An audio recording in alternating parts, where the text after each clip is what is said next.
you have to have wisdom. You have to understand what's going on. And it's very important so you can be able to discern the enemy and how he's coming at you. But some politicians, some businessmen, some different preachers, you know, they take on this worldly wisdom and they operate according to that.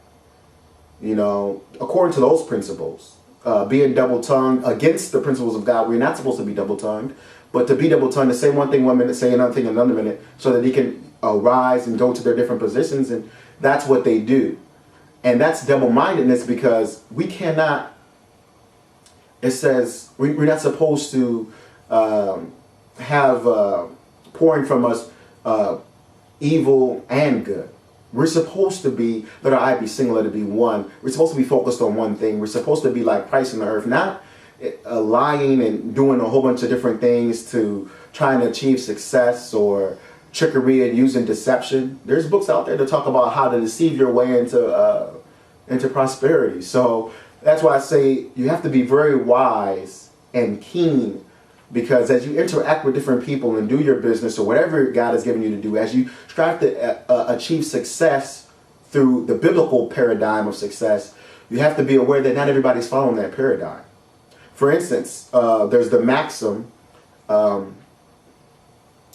keep your friends close and your enemies closer. Now, as I was just talking about Abraham and different things like that, we can see, even though it says in Psalm 23, that the Lord will bless you,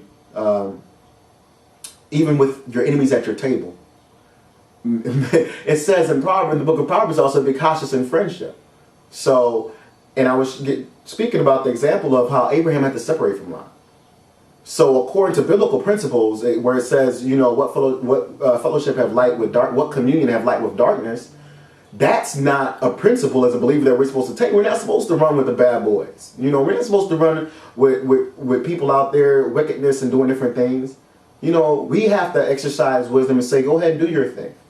You know, if that's what it takes, I don't want it. You know, if that's what your idea of success is, I don't want that idea of success. I'm going to go to God for my mission, for my vision. I'm going to make a plan according to the understanding that I have. And through my relationship with the Lord, I'm going to let the Lord direct my steps. Through my relationship with the Lord, I'm going to let the Lord direct my steps. It says in Proverbs 3:6, acknowledge the Lord in all thy ways and he shall direct your steps. So the Lord will direct your steps. So back to 1 Timothy 3:1-5. All right. You desire the office of a bishop, or you know you're called to that. It's a good work. It will be taxing. Now, I know as a single individual, lots of times watching other single individuals in a church environment, young men who knew that they were called to preach automatically would also seek a wife, you know, because in certain congregations, in certain different religious groupings and orders and different things like that, denominations, you know, it wasn't a boon to be a single preacher, you know, and I can understand all that, because it talks about in Corinthians how by having a wife and by having a husband you're actually kept from fornication, which is the main thing. It says we're not to love the world, the things of the world. You know, he that hath love of the world is have no love of the Father in him. Hath no love of the Father. So we're not, and it says all that's in the world is the lust of the eye, the lust of the flesh, and the pride of life. So that gives us an understanding of what that is. Because lots of times we talk about the God of this world, and we know, we know who Paul was talking about. You know, the God of this world and different things like that. But we know that all that is in the world is lust and pride. You know, so yeah, he's the God of the lustful and prideful. It says, when the righteous rule, the city rejoiceth.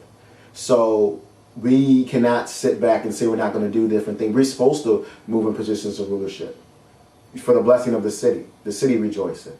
It says, when the wicked rule, men go into hiding. Why? Because that's why you can automatically sit back and just watch and discern certain things. If you see the righteous men going into hiding, where it says that the prudent man looketh well unto his going, hideth himself from evil. If the righteous are going into hiding, that already lets you know who's ruling in that city, in that town, in that area, in that nation. To a certain extent, because we know that as a saint, They rule from a heavenly place. Called to be saints. You know. We rule from a heavenly place. We're seated in heavenly places.